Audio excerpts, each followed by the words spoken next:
These past few days in the GPU market have been quite eventful due to the release of AMD's RX 7900 series, but not necessarily in a great way. But we also have some leaks to discuss surrounding Nvidia's upcoming RTX 40 series graphics cards for the mid-range, and plenty of other info. Let's discuss that in this video. Hey, if you enjoy content like this, drop a like, make sure to subscribe, and smash that bell so you never miss another video. Hey, what is going on guys, Danny here, welcome back to the channel and I hope you've all been doing well. The release of AMD's RX 7900 series graphics cards have sent ripples across the GPU market. However, they weren't necessarily received in the way AMD had hoped they would be, and their poor reception will have major implications on the GPU market going forward. Now, in my last video, I talked about why I was disappointed in these graphics cards, how they fell short of expectations, and where they stack up against the competition. I'm not going to repeat all that info again, but if you're interested in what I had to say regarding that, I'll have a link in the video description. One of the topics I did want to follow up on from my last video was how AMD's RX 7900 XTX has actually made Nvidia's RTX 4080 look like somewhat of a decent product now in the eyes of consumers. Prior to the release of RDNA 3, the RTX 4080 was just getting crucified. Reviewers were bashing on it, basically saying it was better to just buy the 4090 instead, and consumers or PC gamers were all disinterested as they were just going to wait for AMD's RX 7900 XTX graphics card, as that looked like the better option at the time. The RTX 4080 was doing so poorly when it came to sales. Day one, this card didn't even sell out, and you could walk into your local computer parts store and reliably pick up a 4080, which is kind of uncommon for a fairly new graphics card these days. It was also discussed that perhaps this was something Nvidia wanted all along, and they were just using the 4080 as a means to upsell consumers to the more expensive 4090. Still, it has to be said that when you release a new product and it does this poorly when it comes to sales, it's never a great look. It had even gotten to the point where there are rumors circulating that Nvidia is considering dropping the price on the RTX 4080 to stimulate sales. Heck, even scalpers were having trouble selling their GPUs. Then once reviews for AMD's RX 7900 XTX and RX 7900 XT dropped, the outlook on the RTX 4080 changed to a more positive one. Again, I'm not going to go into all that same info again from my last video, but long story short, people expected more. They were hoping that at the minimum, the 7900 XTX would be about 50% faster than the 6950 XT on average, and if it had been, then it would have slotted the card right in between the 4090 and 4080, rather than it matching or being like 5% faster than the latter. Though I would recommend searching for specific benchmarks for the games you're interested in, as there were situations where you'll find AMD has a large lead and vice versa. Once people saw that, they started to think, geez, if I'm already spending this much money, I might as well buy an RTX 4080, and that is exactly what has started to happen. Like I explained in my previous videos, even when AMD had the faster cards for the same price or even cheaper in the past, people still went and bought Nvidia. This is still happening today. They won't care if they sacrifice a bit of raster performance, but they'll be thinking, hey, at least I get better drivers, better software features and support, along with better ray tracing performance. I mean, back then people bought the 1050 Ti's over the RX 470, even though AMD was way faster for about the same price, and the choice back then was a lot simpler. It was just a matter of who was faster in raster, and that was it. Unlike today, where there's more features to take into account. This has led to an increase in sales for the RTX 4080. If you go over to newegg.com and take a look at their top sellers in the GPU category, you'll find that the RTX 4080 is in the number one spot. This was not the case prior to the release of the RX 7900 XTX.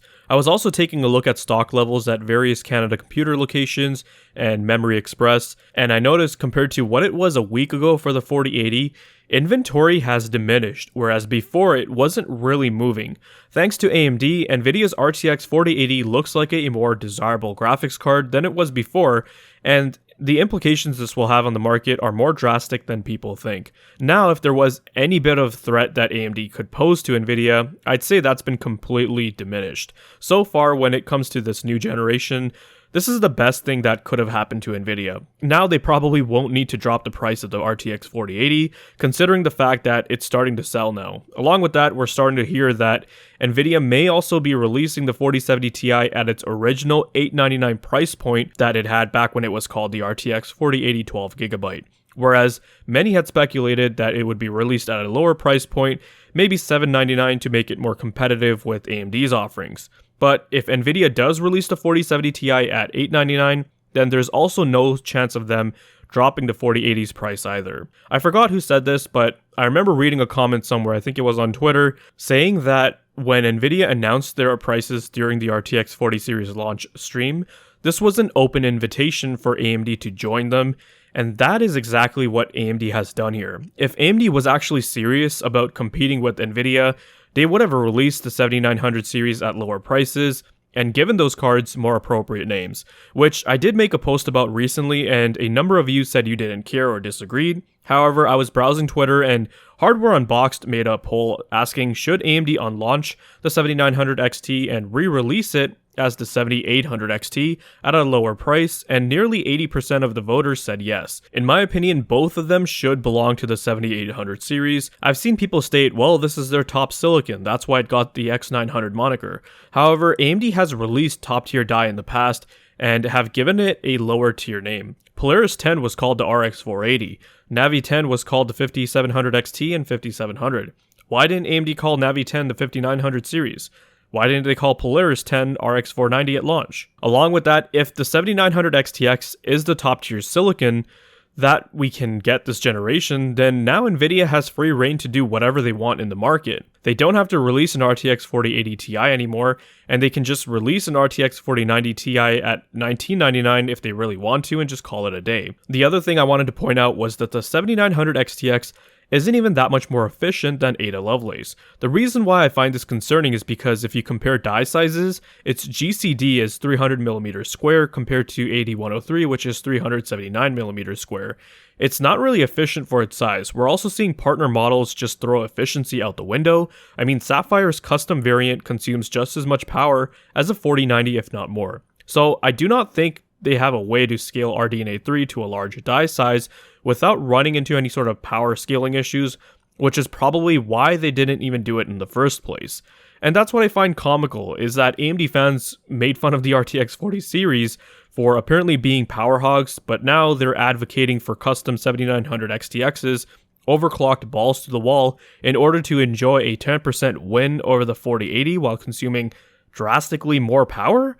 Stop with the hypocrisy, man. People who are going around saying that AMD's holding back on a 7950 XT could just be indulging on wishful thinking here. Now, circling back to the RTX 4070 Ti, and I wanted to move on to our next topic. This comes from Video Cards, who are sourcing a Twitter user by the name of BenchLeaks. This user has linked a test result from the popular benchmark program Geekbench 5. The test included the upcoming RTX 4070 Ti graphics card, which confirmed its specs as being the same as the unlaunched RTX 4080 12GB, but we already knew that. This page also here included some results for their OpenCL benchmark. Here we can see the GPU has attained a score of 214,654. To put this into perspective, Video Cards have put the results into a table for us with results from other GPUs, and we find that the 4070 Ti beats the 7900 XTX and trails behind the 3090 Ti. Now, I find that in Geekbench's benchmarks, whether it's Vulkan or OpenCL, Nvidia cards generally do better here. I mean, compared to the RTX 4080, this benchmark would imply that the 7900 XTX is way slower, but we know that's not the case when it comes to gaming. So this benchmark really isn't reflective of a real-world scenario, so I wouldn't look too deeply into this result. What I will say though is that if we're starting to see benchmark leaks of the GPU already, then it points to a release relatively soon, and the next big event we have upcoming is CES 2023. Along with that, there was a render of a partner model leaked from Video Cards. Two models actually from PNY, which also confirmed the specs, so I guess that's a good thing. The next thing I wanted to talk about were some leaked specs for an upcoming entry-level graphics card, quote-unquote entry-level that is. These specs were leaked by none other than our usual suspect, Kopite 7Kimi, and they pertain to what is allegedly an RTX 4060 Ti. They state that this GPU will be based on the 8106 die, will have 4352 CUDA cores, 8GB of G6 memory, and a TDP of 220 watts. I'm not happy to see these specs, and if there was any time I really wanted Kopite to be wrong, it would be about this. It seems like Nvidia will be continuing their market regression and stagnation tactics, whatever you want to call it. If you recall, the 3060 Ti was one of my favorite GPUs from the last gen. It provided performance that was on par, if not better, than the 2080 Super, and when overclocked, it would be very close to an RTX 3070. That GPU has 4,864 CUDA cores, so this RTX 4060 Ti has less, and I was really hoping Nvidia would have bumped up the memory to 12GB and used G6X memory, but we can also see that the memory bus width is also slimmer. So based on these specs, we're going to take a look at a GPU that will be on par with an RTX 3070 Ti or slot in between that and a 3080. And if I had to guess, this card will be about $449 or $499. And that results in a GPU that's about 20 to 25% faster than its predecessor, but will also cost you about 25% more. And that is just a shame because, as I said, I really like the 3060 Ti. I thought when the GPU market was normal, it was one of the best value cards you could get. And unfortunately, it looks like this 4060 Ti just isn't going to continue that trend. This also doesn't bode well for the 4060 non-Ti. And if it's going to be even more cut down, then you'll be getting an RTX 3060 Ti for the same price, but just DLSS 3 support. I seriously hate how every GPU in the Ada Lovelace lineup, except for the 4090, has been so underwhelming. I'm hoping that AMD can at least do something for us in the mid-range or entry-level market, but I wouldn't hold my breath given the recent behavior in the market. If you guys found this video to be informative and entertaining, then leave a like. Let me know your thoughts and comments down below. Be sure to check out the video description for cool links and ways to support the channel, such as using my Amazon affiliate link.